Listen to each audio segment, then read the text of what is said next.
الله الرحمن الرحیم و به نستعین و هو المعین و صلی الله علی محمد و آله الطیبین الطاهرین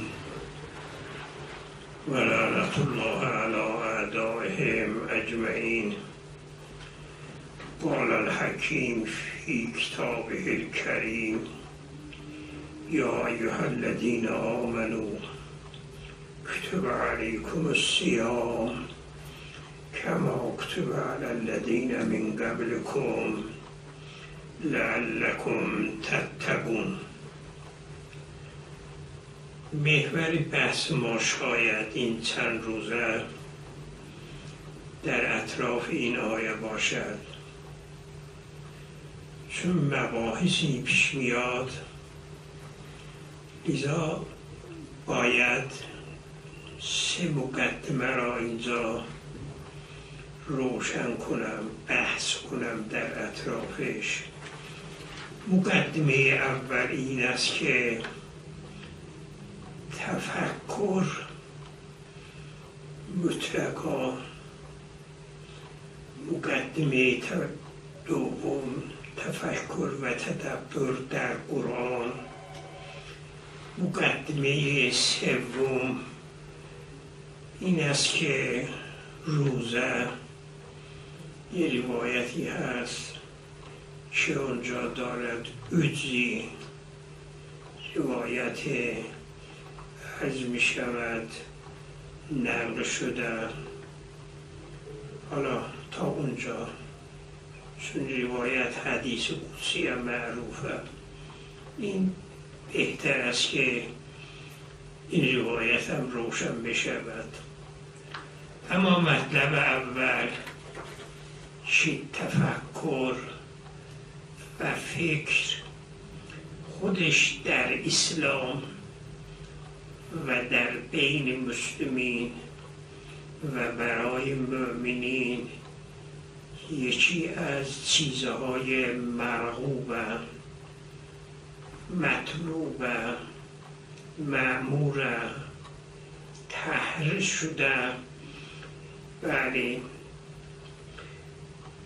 اولا تفکر می شود تقسیم کرد به سه موردی.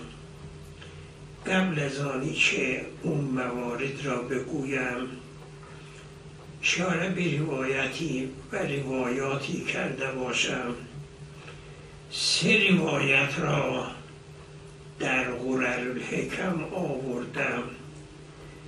الفکر یهدی الی الرشد، فکر، تفکر، تأمل، تدبر، اطراف و مقدمات و حاشیه اصل فرع. این مطلبی را فکر کردن به رشد، به حقیقت، به چیز معقول میرساند. شما میدونید که افرادی را که کار انتخاب میکنن با عجله، این نوع نتیجه نمیدند. کاری را انتخاب بکند با عجله، یا عرض می شود دوستی را انتخاب بکند با عجله، ازدواج را بعد انتخاب کند با عجله. لذا الفکر یهدی الی الرشد، کما اینکه بله الفکر ثم تکلم، یا فکر ثم تکلم. حرف زدنم بدون فکر نباشد، چون ای بسا انسان حرف میزند، بعد خیلی زحمت داره دامن اون حرف را بچیند. این است که کسانی که بله، آخر روایت این است که تسلم من الزلل، فیچی کردی، حرفی زدی، اون وقت زلل و اشتباه و غلط و اینا ندارن. انسان یه وقت میبینه یه مسئله‌ای میپرسن، خیال میکند که باید زود جواب داد. نوعا ما طلبه ها آر ماست که بگیم نمیدونیم. یه وقت مسئله میگوید تا جمع بکند اون مسئله را و نتیجه اون مسئله را، آثار گفتارش را، شاید سالها زحمت بخواد که اون زلل، اون اشتباه، اون غلط را جمع کند. لذا هر وقت انسان میخواد صحبت کند ببیند در چه صحبت میکند. حتی این آقایان که میرن منبر بسا میگه هر چی پیش میاد میگن این خیلی صحیح نیست. در درس هم همینجوره، در مجالس هم حرف زدم اینجورم. لذا مولا در یه روایتی عبارتی میفرماید تفکر که یفید الاستبصار، فکر کنی روشن میشویم و یکسب کل اعتبار، اون حرف تو را به ارزش میرساند. این حرف بگو بخندان، نمیدانم از این بگو از اون بگو، این شخصیت انسان را میکشد پایین. من روایت چهارم را میخوانم و بحث‌هایی همچی بیاد نتیجتم. بعضی روایت است که تفکر ساعتین خیر من ان تقوم اللیل یا تهجد باللیل. این خیلی مهم نیست. یه روایت، این روایتی که من میخوانم یکی دو جا دیدم، یکی مرحوم مجلسی در مرآت العقول جلد 9 صفحه 400 و اندی اونجا دارد. این روایت میفرماید که تفکر ساعتین خیر من 60 سنه. یه ساعت انسان فکر بکند بهتر از 60 ساله. اولا چرا از 60 سال میگن؟ یعنی اشاره به این است یه عمر، نوعا عمر 60 70 باشد 60 سال 50 سال. یه عمر انسان کارهایی میکند، یه ساعت فکر میکند، این یه عمر را راه خیر، راه صحیح، کار صحیح، اعمال صحیح، اینا میگن که تفکر ساعت خیر من 60 سنه، از 60 سال. خب این بحث، این که فکر اینقدر ارزش دارد، تفکر ساعت اینقدر ارزش دارد، اما این مراحلی دارد. یه وقت فکر در مخلوق خداست، انسان در مخلوق خدا فکر می کند. افلا ینظرون الی الابل کیف خلقت و الی السماء کیف رفعت و الی الارض کیف سطحت. اینا انسان را به حقیقت و خالق و یکتاپرستی میرساند.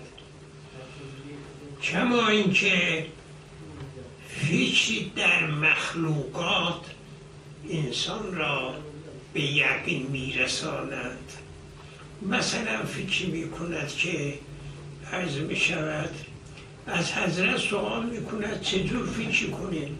میگه برو خرابه ها، جاهای مخروبه، اونجا فکر کن اینا چه شدن. فکری در مخلوقات، فکری در موجودات، فکری در آیات و روایات، اما یه فکری داره ممنوعه، فکری در ذات خدا هست. بین تفکر و فکر که اینقدر ترغیب شده،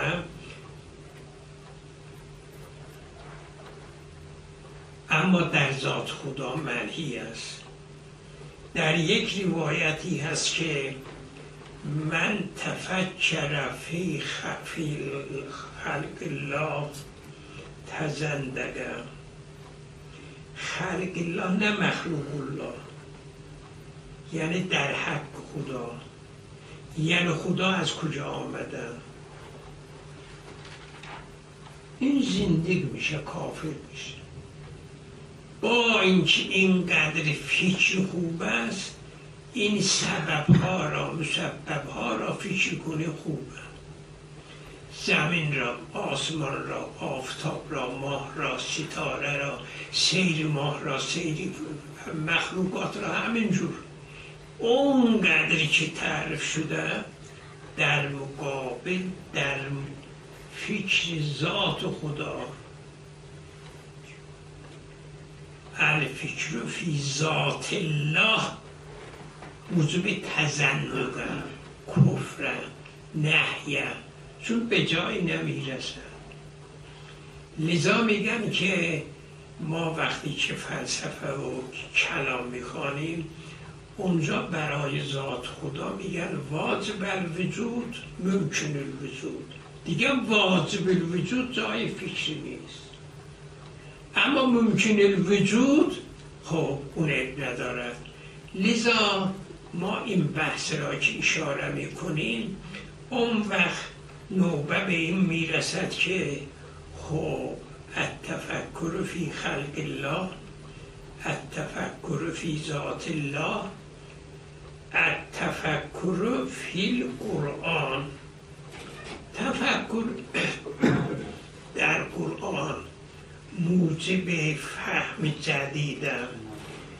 بله، این خودش یه مطلبی هست که ما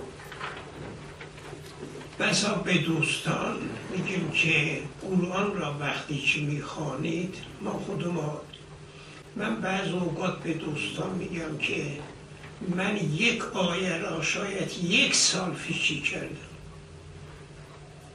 از جمله اون آیات آیه اینما یرید الله، به قدری فکرم مشغول میکرد که نصف شب که پا میشدم او را فکر میکردم.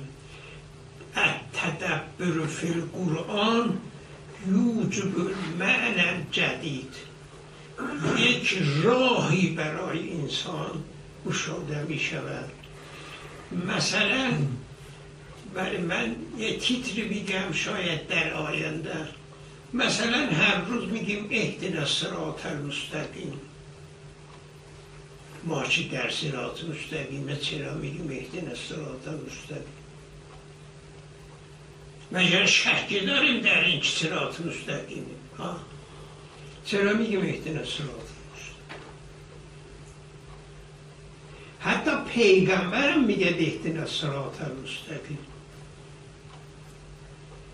این میشود یک بله مجمع بیان میگه که اهدنا یعنی عدیم.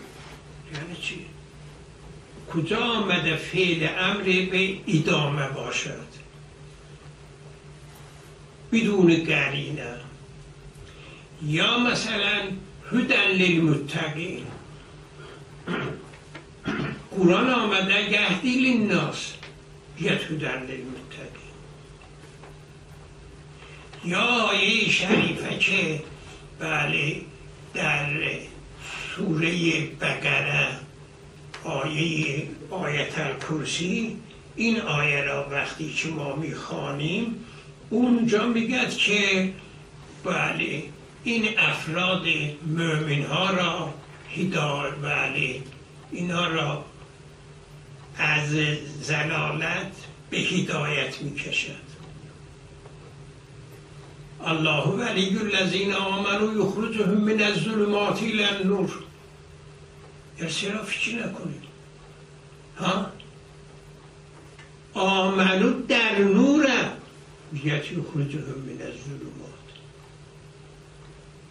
و الذین کفروا اولیاءهم الطاغوت یخرجونهم من النور الی الظلمات. اینا از در ظلمات هستند.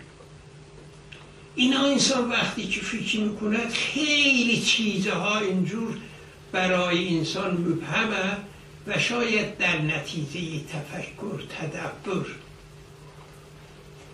بگو تدبر در قرآن، من فسر القرآن برأیه فقط کفر. اون وقت نوبه به این میرسد که آیا ما حق داریم قرآن را همینجور بنشینیم و فکر بکنیم، تفسیر بکنیم، معنا بکنیم؟ ها؟ ما حق داریم؟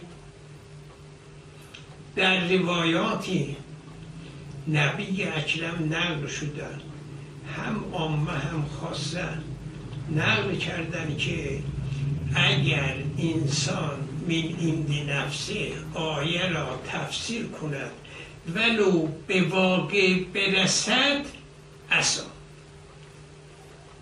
چه کار کنیم؟ میدونید روایات کثیره است که نهی شده. امام صادق چقدر قتاده به غیر قتاده گفته که بله مگر قرآن را میدونید؟ قرآن حق ندارد که معنا کند کسی که قرآن در خانه اونها نه آمده. این مطلب خودش یه مطلبی هست که خیلی باید در اطراف این بحث کرد. من این مطلبی که میگم اینا 2-3 تا مطلب است، از باب اشاره اینا را میخوام بله مطرح کنم، در اطرافش فکر بکنید. ما از این بر میگیم که اون روایت را مثل این که من اینجا بله آوردم، قد ورد روایات عن النبی و الائمه علیه السلام بطرق خاصة و العامه النهی عن تفسیر القرآن، من فسر القرآن برأیه فاصاب فقد اخطأ.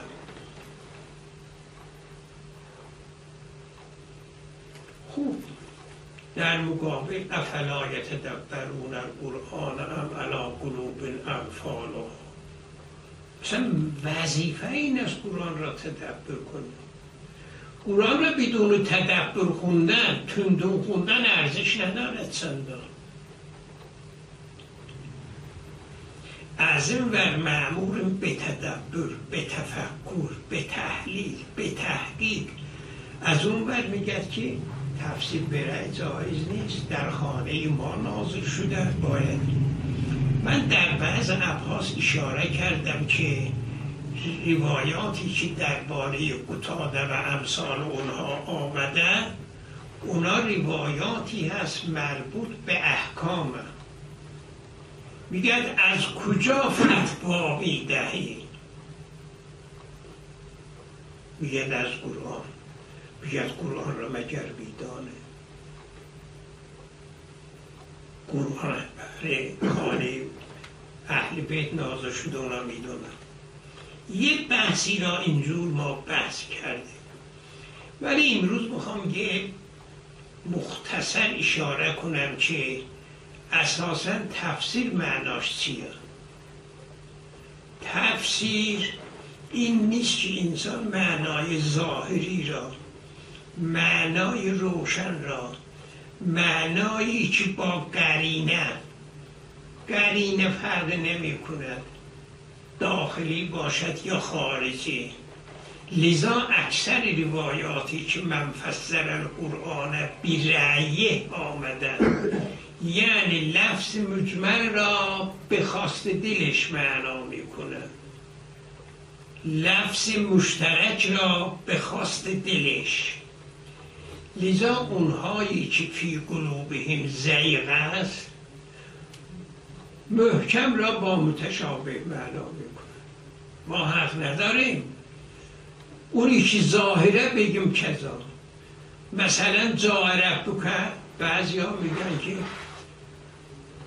یه شخصی بود، خدا از تقصیراتش بگذرد، میگفت که من عقیدم این از خدا یه جسمی دارد، یه نوعی، کما اینکه مولا صدرا در اون بله مقدمه اون کتابی دارد به نام چیه اون کتاب؟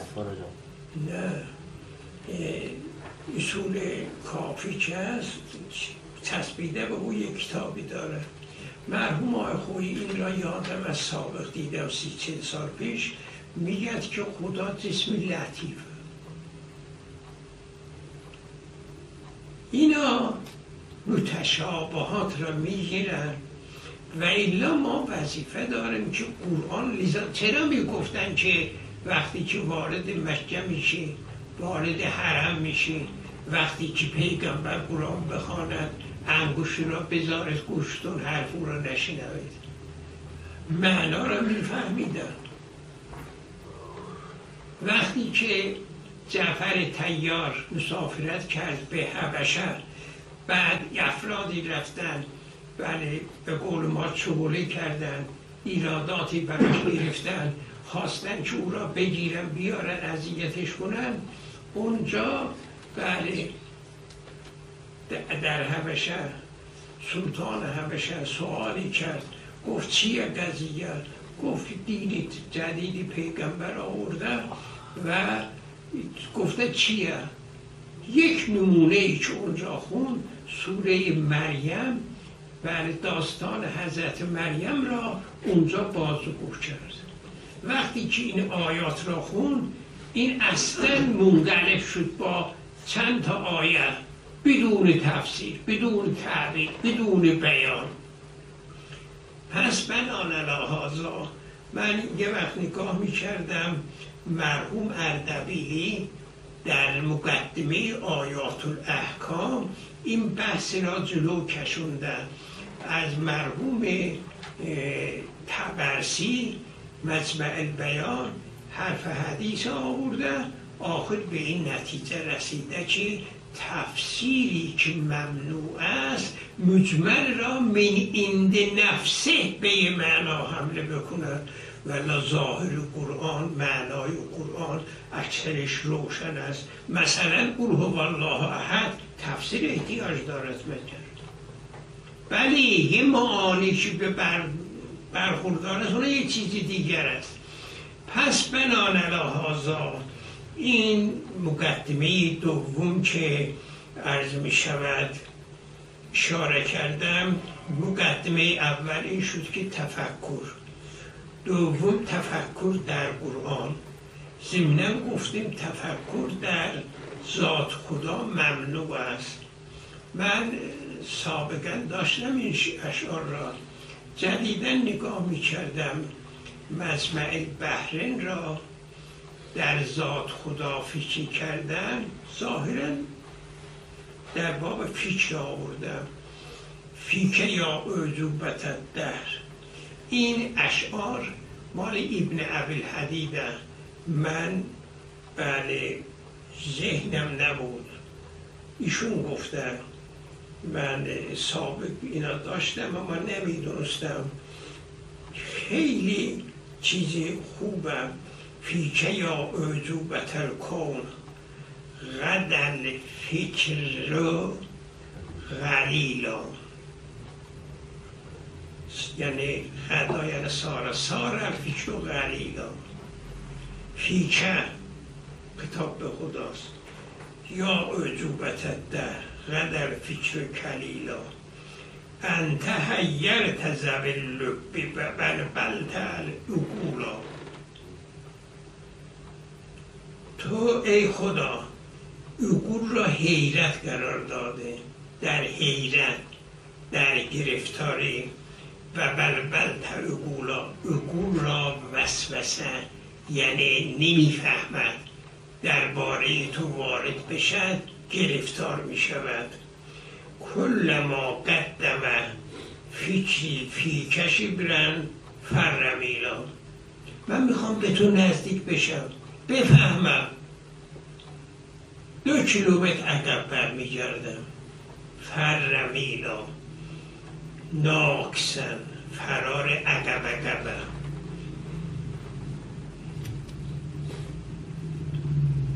تخبط فی عمیا لا تهدی سبیلا. کورستور هر راه میره عقب عقب، بی خبطی زده، شیطان عقلش را از دست گرفته، راه را گم میکنه، لا یهدی سبیلا. خیلی خوشم آمد، خواستم این را اشاره کنم که فراموش کردم قبلا. پس ما دو مقدمه گفتیم، یک مقدمه اصل فکر که مطلقا فکر اصلا خوبه، در کار عادی، در کار سخن گفتن، در درس گفتن، بحث کردن با خانواده، با پسر، با عیال، با پدر، با پسر، با رفیق، همه و همه. بعد تفکر در قرآن که اشاره کردم، واقعا اگر تفکر کنیم خیلی مطالب بعد حل می شود با استعانت از خدا. این دو مقدمه. مقدمه سومی که اینجا خوب است اون این است که اینجا مناسب است که روزه ثوابش اشاره بشود. دو تا روایت نقل میکنم. من قبل از آن که روایت را نقل کنم، اولا تمام اعمال ما وظیفه داریم که به قصد امر، چون خدا امر کرده ما انجام بدیم. ما باید اینجور بشه. ما برای منافع دنیوی و ظاهری اینا معمول نیستیم. لذا شما، من اینجور به نظرم میاد، حالا بررسی کنید. در قرآن بله یادم نمیاد که غیر از آیه خمر، اونم یه چیز دیگره، امر را بکند یا نهی را بکند، بگد برای مصلحت دنیوی این کار را بکن و نکن.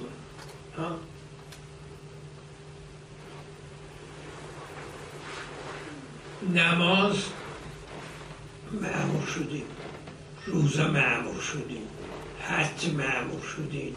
تمام اینهایی که مأمور شدیم اینا بله هیچ اشاره در قرآن نیست که مصالح دنیوی دارند.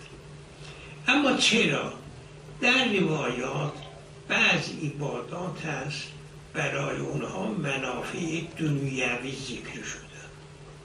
مثلا یکی زکات، تمر مال، صدقه است، تمر مال، یا حفظ میکند انسان را از گرفتاری ها، یا سوم و تصحو. این من خیال میکنم این عبارات برای ضعفا آمده و الا در آیات من هیچ شبیه این را نیاورده.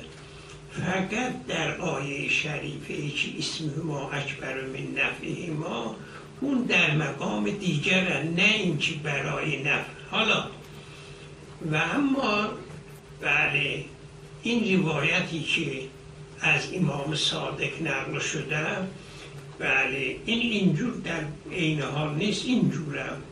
ان صادق علیه السلام روزه بگیرد تطوعا، یعنی چه؟ روزه مستحب. مثلا روزه مستحب میگه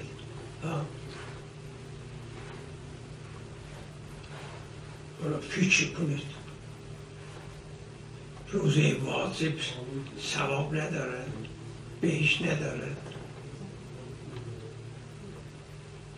این معلوم است که امر مستحبی با این سنگینی، خصوصا اون امام صادقی که در مدینه هوای گرم نوعا مستحب برای خدا بیارد، این بهشتی. و به عبارت دیگر یه وقت این است انسان وظیفه انجام بدهد، یه وقت اضافه بر وظیفه، یه وقت این است که من بدهکارم، یه وقت غیر از بدهکاره. احسان میکنم، دستم باز. این خیلی ارزش داره. امام صادق در این بیان اشاره میکند شاید به این: من قاسم تدون ادخله الله عز وجل الجنة ثواب اعمال شیخ. خب روایت دومی که اشاره کردم روایت حدیث قدسیه. در روایت حدیث قدسی معروفه و نوعا همه جا نقل کردن. قال الله تعالی الصوم لی و انا اجزی به، یا و انا اجزا به یا علیه، ظاهرا علیه باشد در قصد. صوم برای من یک جمله و انا اجزی به، من جزاش میدم. جا دارد اینجا در دو بخش بحث کنیم. مگر اعمال دیگر برای خدا نیست؟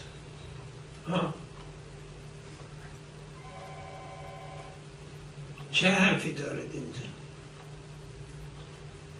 الصوم لی، مگر نماز برای خدا نیست؟ حج برای خدا نیست؟ این را باید گفت که اعمال دو جوره. یعنی اعمال غیر از صوم یا همش فعل یا همش فعل و ترک. و به عبارت اخرى متشکل می شود از امور خارجی. چون امور خارجی هم ممکنه ریا بردار باشد. کسی خمس میداد ممکنه برای رضایت زید و عمرو، معلومه دیگه. یا زکات بدهد چون فعل خواهد، نماز بخواند بگم فلان نماز بخواند. تنها عبادتی که ریا بردار نیست صوم. صوم ریا برداره، عمل خارجی نیست که نخوردنه، نیاش آمیدنه، فلان عمل نکردنه و این نکردن قابل ریا نیست. چون قابل ریا نیست حضرت میفرماید الصوم لی، روزه برای منه. یعنی روزه یک چیزیست که عرض می شود غیر نیت، غیر عمل ریا در اون متصور نیست. این جمله اول. حالا که جمله اول گفتیم ببینیم جمله دوم چیه. چون عمل فقط بین بنده و معبوده، صحت سقمش غیر از او، صاف بودنش غیر از خدا نمیداند. و انا اجزی به، من او را جزا میدم.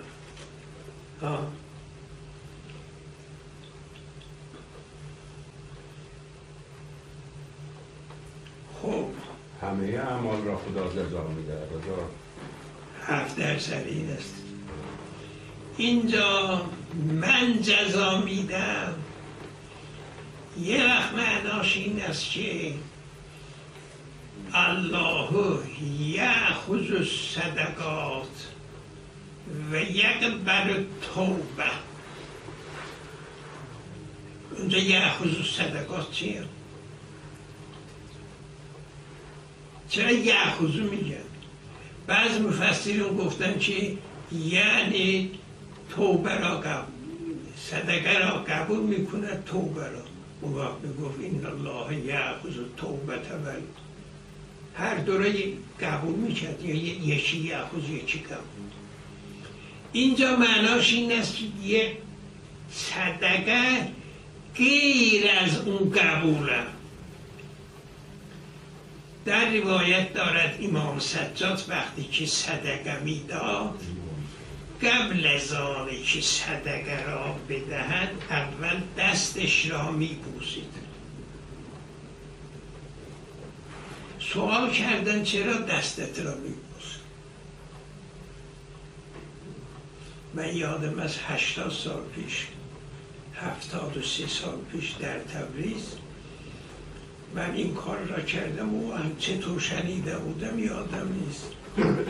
یه فقیر آمد یه چیزی داشتم من چیزی نداشتم، حالا یه چیزی یادم نیست چقدر دادم، از من تعجب کردن.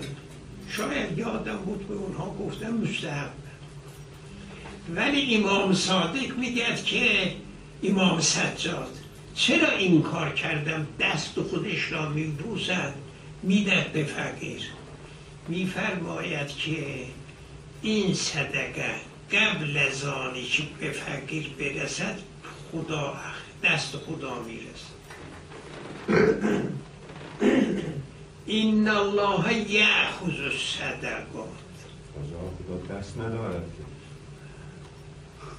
بگو تشریف هر چی میگه ید الله فوق ایدیهم را چه میگه؟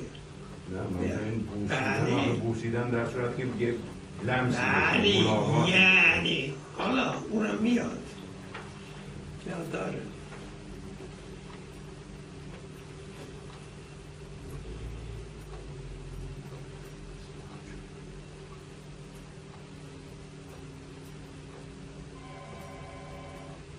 اون آیه را که گفتم بر روایات فی المقام کثیره و اکتسر علی روایت واحده و هو ما رواه محمد بن مسلم عن ابی عبدالله علیه السلام قال کان علی بن الحسین اذا اعطى السائل قبل یده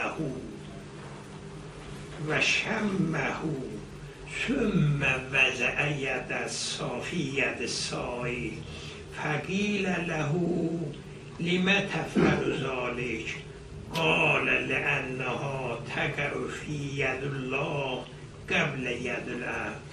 یعنی فی ما اخذ خدا، یعنی خدا میگیرد بعد میدهد.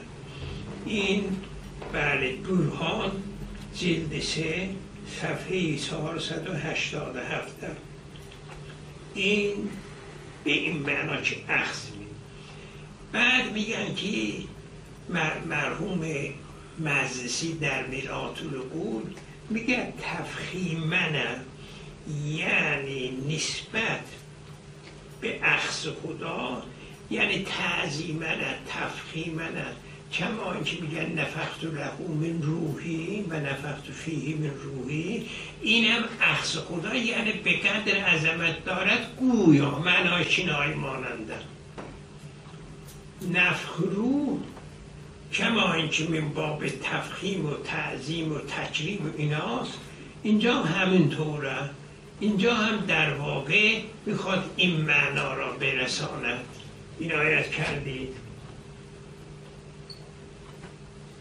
هذا کله بنابر اینکه انا اجزی به، من او را جزا میدم. اما اگر گفتیم انا اجزا به، اون چطور میشود؟ این احتمال دادن. حتی در بعضی عبارات ذهنم هست که انا اجزا علیه، من جزای او هستم. اینجا بعید نیست که اصلا این معنا باشد. چرا؟ چون خداوند بتعال میگه در قیامت خدمت خدا میرسید، ملاقات خدا میرسید، یعنی حضور خدا هستید.